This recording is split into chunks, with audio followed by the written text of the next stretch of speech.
एक बहुत बढ़िया श्रेष्ठ बात है। इस ओर आपका ध्यान दें तो विशेष लाभ होगा। बात यह है कि हम भगवत प्राप्ति, जीवन मुक्ति, तत्व ज्ञान, परम प्रेम, कल्याण, उद्धार आदि जो कुछ भी चाहते हैं उसकी प्राप्ति स्वतः सिद्ध है। बहुत ही मूल्यवान बात है। इसे आप मान लें, इसे समझ लें। अपने को असमर्थ समझता हूँ। लोगों की धारणा है कि मानने से क्या होता है, केवल मान लेने से क्या लाभ होगा, इसलिए मेरी बात सुनकर टाल देते हैं। अब आप ध्यान दें, गीता में भगवान ने कहा है, प्रकृति और पुरुष दोनों को ही तू अनादि जान। और हे अर्जुन, तू सब क्षेत्रों में क्षेत्रज्ञ अर्थात जीवात्मा भी मुझे ही जान। अभिप्राय यह है कि प्रकृति और पुरुष दोनों भिन्न भिन्न है, ऐसा मान लें। आप पुरुष हैं और प्रकृति आपसे भिन्न है। तात्पर्य यह है कि आप जिससे अलग अर्थात मुक्त होना चाहते हैं, उस प्रकृति से आप स्वतः मुक्त हैं।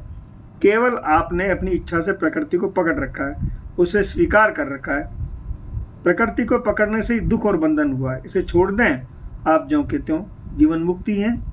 आप निरंतर रहने वाले हैं और प्रकृति निरंतर बदलने वाली है। वह आपसे स्वाभाविक अलग है। प्रकृति आपको नहीं पकड़ता। अभी तो आपने ही प्रकृति को पकड़ा है और मेरे मैं की मान्यता की है कि मैं मेरे की मान्यता करना ही भूल है। ये जो इंद्रिया सहित शरीर है ना, यह मैं नहीं है, और जो संसार है वह मेरा नहीं है। इस बात को मान लेना और कुछ नहीं करना। कारण की वस्तु बात ऐसी ही है। आप निरंतर रहने वाले हैं और संसार निरंतर जाने वाला है। इस और केवल दृष्टि करनी है और कुछ नहीं करना।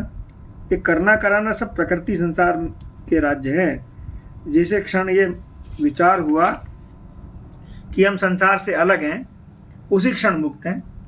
संसार से बंधन मानने में खास बात है इसमें सुख लेने की इच्छा।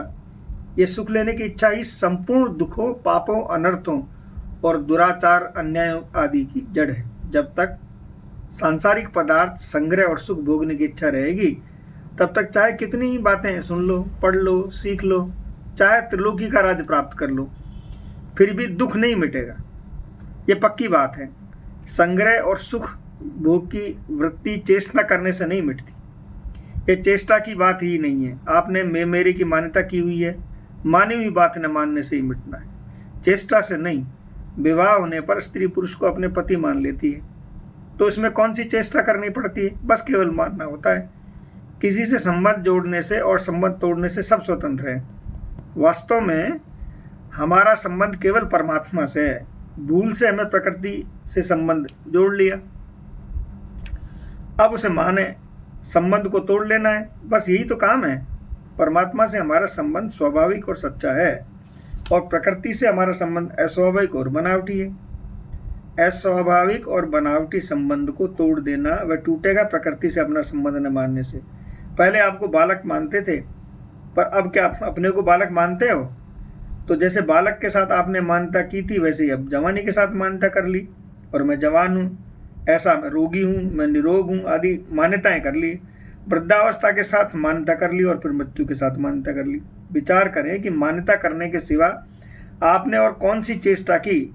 जैसे आपने पहले अपने को बालक माना, वैसे ही अपने को बालक न मानकर जवान मान लिया। तो केवल मान्यता ही है, न कोई चेष्टा है, न कोई विचार है। इतनी सुगम बातें हैं। केवल संयोगजन सुख की इच्छा के कारण कठिनाई हो रही है। यह संयोगजन सुख भी ऐसा है कि जिसमें परिणाम में दुख ही दुख मिलता है। सुख की लालसा से महान अनर्थ होगा। इसे टालने की ताकत ब्रह्मा जी में भी नहीं है। रुपए मिल जाएं तो मैं सुखी हो जाऊंगा, पदार्थ मिल जाएं तो मैं सुखी हो जाऊंगा, ये सारी बातें अटकी हुई है। आज तक इन पदार्थों में किसी को पूर्ण सुख नहीं मिला, मिल सकता नहीं। बालकपन में सुख लेने की पीछे पड़े हैं। अब तक कितना सुख ले लिया बताओ? धन भी इकट्ठा कर लिया, मान बढ़ाई भी मिली। इस प्रकार संसार में थोड़ा नमूना आप सभी से देखा है, पर बताओ कि क्या इसमें अभी तक तृप्ति हुई? क्या इनमें पूर्ण सुख मिला? यदि नहीं मिला तो फिर इसमें पीछे क्यों पड़े हो? क्या कोई वहम बाकी रह गया? बाकी यही रहा है कि बढ़िया दुख मिलेगा, सिवाय दुख के और कुछ नहीं मिलेगा। ये कोई मामूली खेल तमाशे की बात नहीं है। संयोग जन सुख लेने से परिणाम में दुख होता है।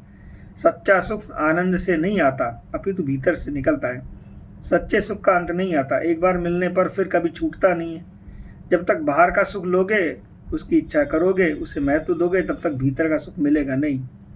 संयोगजन सुख की इच्छा दूर करने का उपाय है दूसरों को सुख कैसे मिले। ऐसी जोरदार इच्छा भीतर से व्याकुलता उत्पन्न हो जाए कि दूसरों को दुख कैसे मिटे मैं करने पर जोर नहीं देता हूँ, अपितु भाव बनाने पर जोर देता हूँ। भाव से चट काम होता है, भाव हो करना स्वतः हो जाएगा। संपूर्ण प्राणियों के सुख का भाव होने पर अपने सुख की लालसा सुगमता पूर्वक मिट जाएगी और अपने सुख की लालसा मिटने पर प्राप्त वस्तु मुक्त प्रेम आदि का अनुभव सुगमता से हो जाएगा। जय जय श्री राधे निताई गौर हरि बोल।